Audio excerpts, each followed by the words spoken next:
I cannot understand why the EFF is rejecting the government of national unity.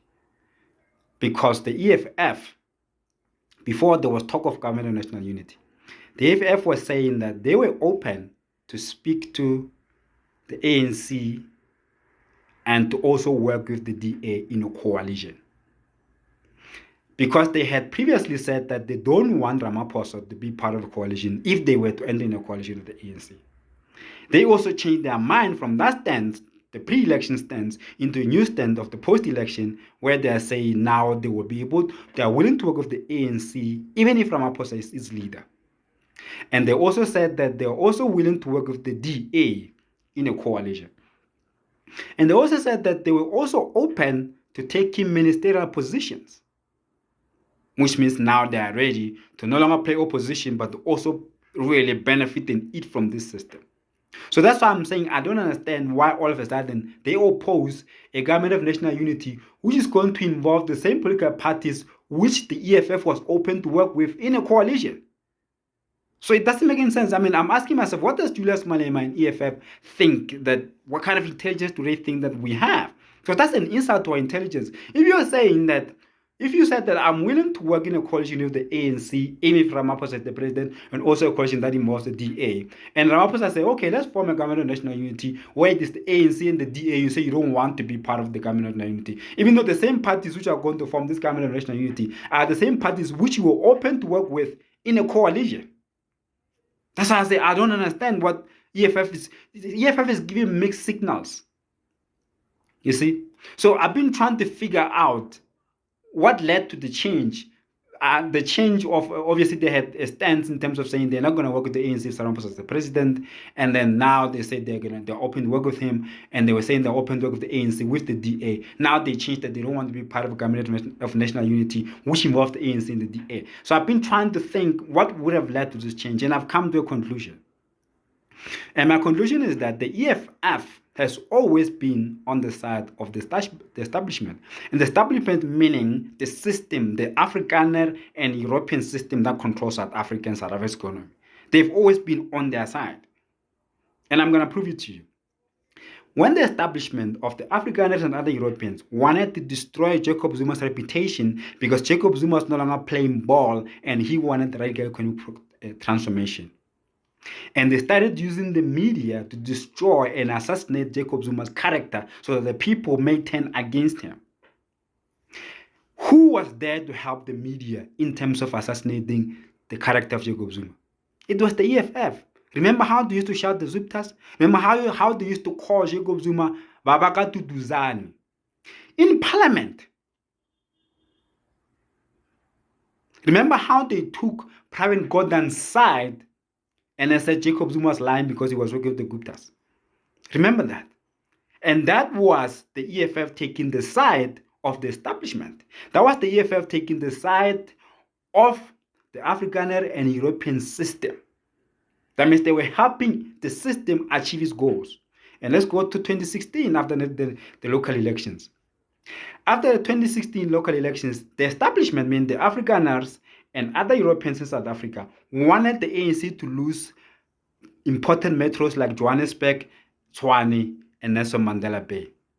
Who was there to help the establishment make the ANC lose these local municipalities? It was the EFF. The EFF went into a coalition with the same DA, which today they are rejecting to go into a government of national unity with because of the struggle. Guys, when did the struggle happen? Did it happen like 2 years ago, or the struggle happened like decades ago? Meaning that even when the EFF decided to go into a coalition with the DA to spy Jacob Zuma, to hide Jacob Zuma, the struggle was there.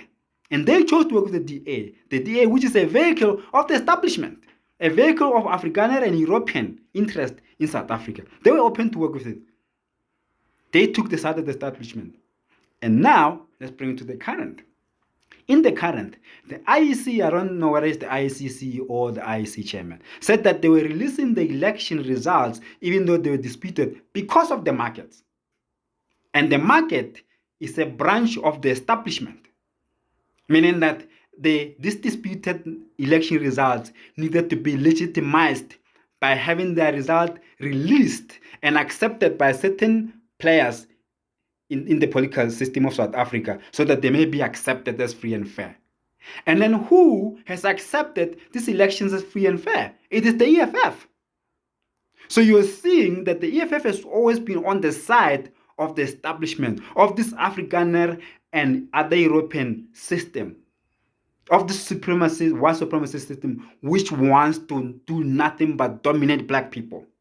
And even if they have to bribe a few wants to make them rich, they will do that, as long as the majority of black people are under the domination of white people. And the EFF is on their side. So the reason why now they are rejecting the government of national unity, which has the parties which they were open to work with in a coalition, is because the people are rejecting this government of national unity. So the EFF is doing exactly what he said that the EFF exists for, to make black people feel like someone is taking care of their interests so that there might not be an alert revolution. And when he's saying an alert revolution, he doesn't mean a revolution where there are no leaders. He means a revolution where there are no leaders which are controlled by white supremacists. But that's why each and every revolution leads to the same result. The same white man always gets enfranchised. The same white man always become the primary benefit of every new system, because the opposition and the leaders of the revolution are always controlled by white people. That's why this is happening right now. So the EFF is putting itself on the side of the people, because the EFF is afraid that if it goes along and play, and people are going to see exactly what the EFF is, a tool of the very system that they are claiming to be fighting against. And if the EFF was not the tool of the system we're all fighting against, there would be no way that Julius Malema can speak in public and say that he's going to nationalize mines, he's going to nationalize banks, and he's going to expropriate land without compensation, and be able to go to Durban July, hang around celebrities in crowds without fearing being shot or being poisoned, be able to drink in clubs, be able to go to FNB and speak without fearing of an assassination. And he can say all that in terms of nationalizing the important sectors of the economy and nationalizing the banks. But the rand, which is emotionally erratic, has never reacted adversely to anything that Julius Malema has ever said.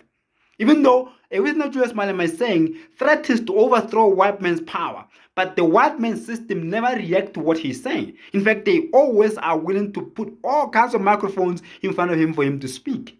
Why aren't white people afraid of Julius Malema? In fact, Rob Pesov has come out and said that Julius Malema is not a threat. He's just an opportunist.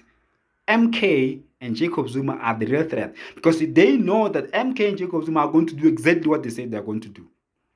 But they know that Julius Malema will never do exactly what he's going to do, exactly what he says he's going to do. That's why they're not afraid of everything that he's saying. That's why Julius Malema always sides on the side of the system. He's only withdrawing and not taking part of the government of national unity because the people don't want it. And he understands that he cannot afford to have the EFF bleeding more supporters, bleeding more votes than has already bled in these national elections.